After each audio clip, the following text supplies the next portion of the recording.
What's good, YouTube? Welcome back to the channel. Welcome back to another reaction video. We got 6 most entertaining college football players in the past 20 years. Let's check this out. For the college football, we all have those players that we are excited to watch. Where if they touch the ball, we just think that it could be a touchdown. Facts. We also got those players that you feel the need to sit down and watch every Johnny Saturday Manziel, you got. Whenever they touch. Okay, so the Tavon Austin right here. Is this what is his fucking name, bro? D'Anthony Thomas, I believe his name was. Amazing is about to happen. That's why I want to talk about Lamar Jackson, the most entertaining college football players in the past 20 years. Trevor Lawrence, Stingley, Fields. Now on this list. Why? Because he just retired, and Tavon Austin is personally my favorite non-Illinois player of all time. For anybody of a younger age that didn't watch Tavon, bro, like his mixtapes, time he touched the ball, bro, you just thought he could make a cut and break for 10, 20 Facts. yards. He was a bro, it's disgusting. Tavon could play running back. He could play wide receiver. And the Rams didn't really know how to use him either, bro. He was doing it all while being electrifying. Just check out his senior highlights if you didn't get to watch Tavon Austin live. We all know the conversation between him and Reggie Bush, who has the best highlights. And personally, I'm a little biased when I say this. I think it's Tavon Austin.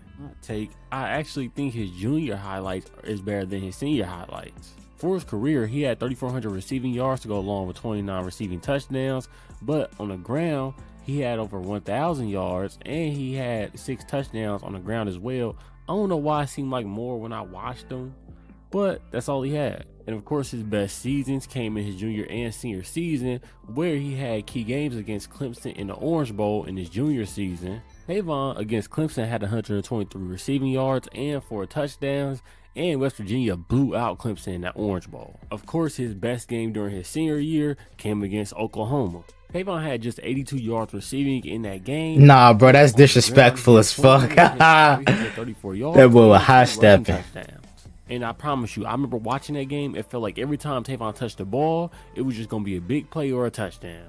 Like, there were so many times during this game, it seemed like he was on the left sideline, and then by the end of the play, he ended up on the right sideline, but it'll also be a gain of 40 or 50 yards. Before I get off Austin's career, he was also third on special teams as he had 4 return touchdowns. By the end of his college career, he was a 2-time first-team All-American, first-team All-Big East, and first-team All-Big 12, and somewhere down the line, he probably won like Orange Bowl game MVP. And I know he just retired, so I want to say shout out to Tavon Austin for not only being one of the most entertaining players in the past 20 years of college football, but of all time in college football history. Yup. So who's next?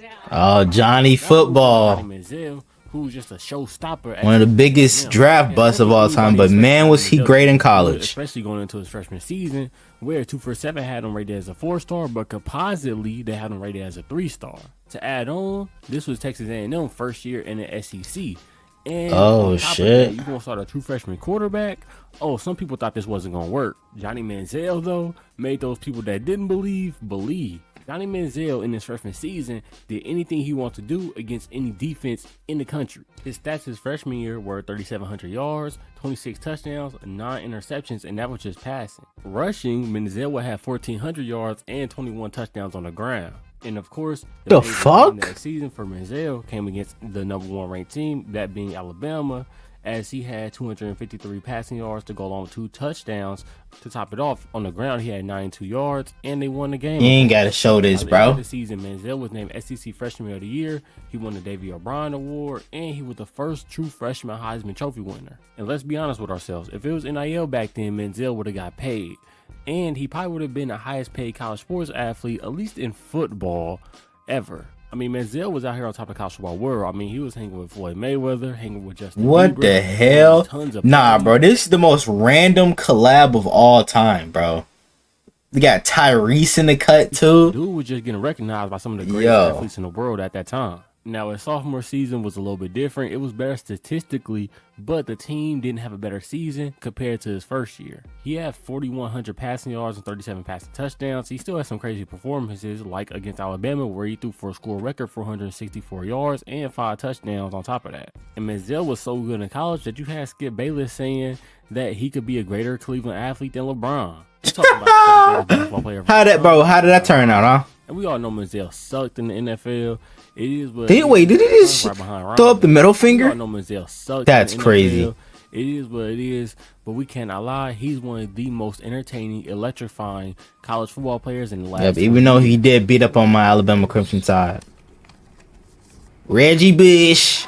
Reggie Bush is the second Heisman Trophy winner on this list, and deservedly so. I don't think anybody in college football, maybe football history, gets more nostalgia love than Reggie Bush. Yeah. Maybe Percy Harvin, but I think Oh yeah, Percy Harvin, bro. Of those golden USC eras during the 2000s, you think of Reggie Bush. Bush for his career will have 3,100 yards, and his Heisman season he had 1,700 yards. What separated Bush from his running mate in Lindell White was the fact that Bush was a better pass catcher, as he had 1,300 yards during his whole college career. We all remember his game against Fresno State, where he had over 500 total yards and he had 2 touchdowns that game. In the same Heisman season, Reggie Bush would help lead USC to a Rose Bowl national title game against Texas. Unless you're living under a rock, then you should know Texas won this game.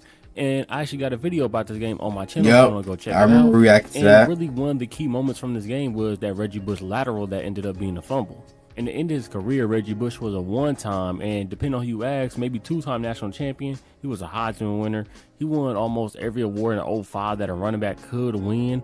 He was a 2-time All-American, 2-time Pac-10 Offensive Player of the Year. Reggie Bush was just on a different level from everybody else, man. Reggie Bush got his Heisman back, so now the NCAA doesn't have to act like he doesn't exist anymore. The fourth player featured in this video is going to be the player that beat Reggie Bush in the Rose Bowl, that being Vince Young. Oh yeah, maybe Vince it's because I didn't get to watch those years of Vince Young because I was too young, but it didn't seem like his first 2 years he did really much. Combining the stats, in his first 2 years, Young would have over 3,000 passing yards, but 18 touchdowns to go along with 18 interceptions.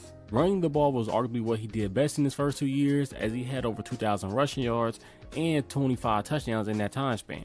Although in 04 he did help Texas go to the Rose Bowl and get a win over Michigan. In 2005 is where things turned around for Vince Young, having over 3,000 passing yards, 26 passing touchdowns, and 12 touchdowns on the ground. Young will lead the Longhorns to an 11-0 record and a Big 12 title game, and a Rose Bowl / national championship game appearance. In that game, Young accounted for 467 total yards on offense, 3 touchdowns, and Texas won 41-38. And if that's not a crazy ass game, Young man. had the game-winning touchdown against USC, and that ended USC's 34-game win streak. On top of all that, he was, to end his career, he was a national champion. He was a first-team All-American.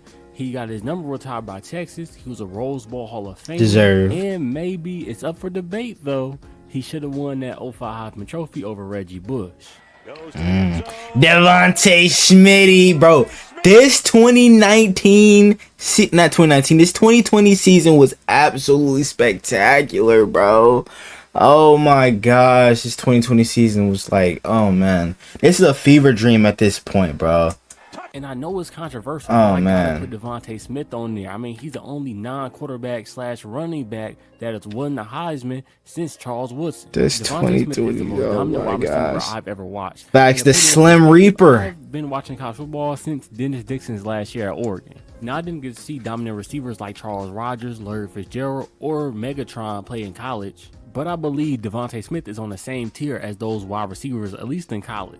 Most people remember just Devontae Smith's 2020 season, but he was good before that season as well. In his true freshman season, he only had 160 yards, but he did catch that game-winning touchdown in Natty, yes sir, against Georgia. Alabama wins, bro. That shit is so iconic. Was in 2019. In 19, Smith will lead Alabama in receiving yards, receiving touchdowns, and yards per reception. And I got an honest question: why did Jerry Jeudy and Henry Ruggs that season get more hype than Devontae Smith? And I can see why Jerry Jeudy, I mean, his route running looked really good in college, and NFL not so much.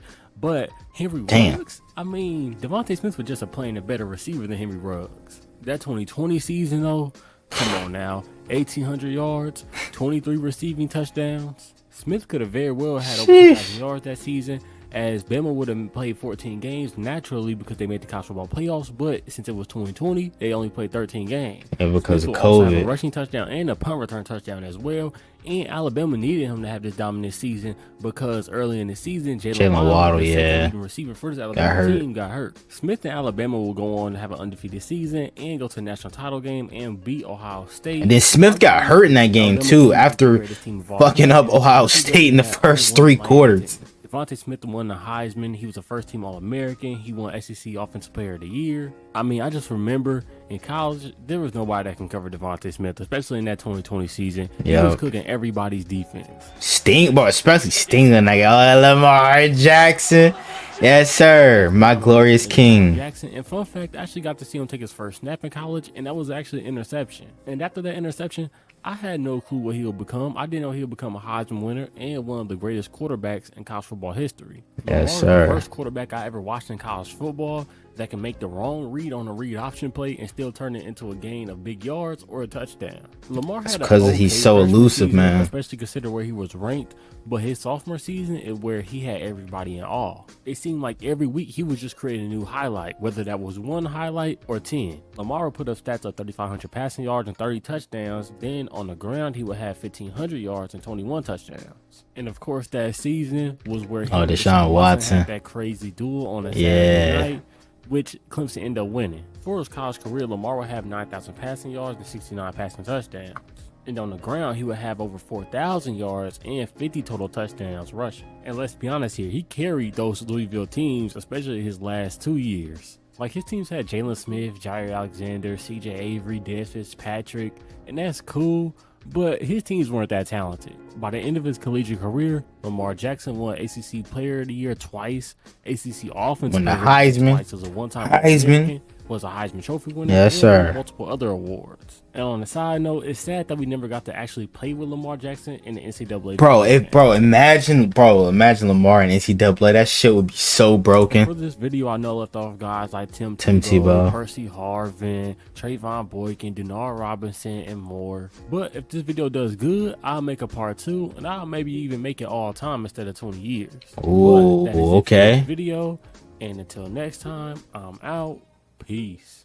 Hey, man, I want to know what you guys think about this, bro. You know what I'm saying? My favorite like all-time college players, you know what I'm saying? Obviously Lamar up there, Devontae Smith, bro, Julio Jones, bro, you know what I'm saying? Percy Harvin and those guys, bro. Like, it's just a lot, you know what I'm saying? Reggie Bush, you feel me? But I want to know what you guys think down in the comments below. Hope you guys enjoy. If you guys like, comment, subscribe to the channel if you're new. Turn on post notifications, get notified whenever I drop another banger video. We're on the road to 600 subs. So I'm gonna get there for more banger college football reaction like this. Without further ado, I'm out. Gang.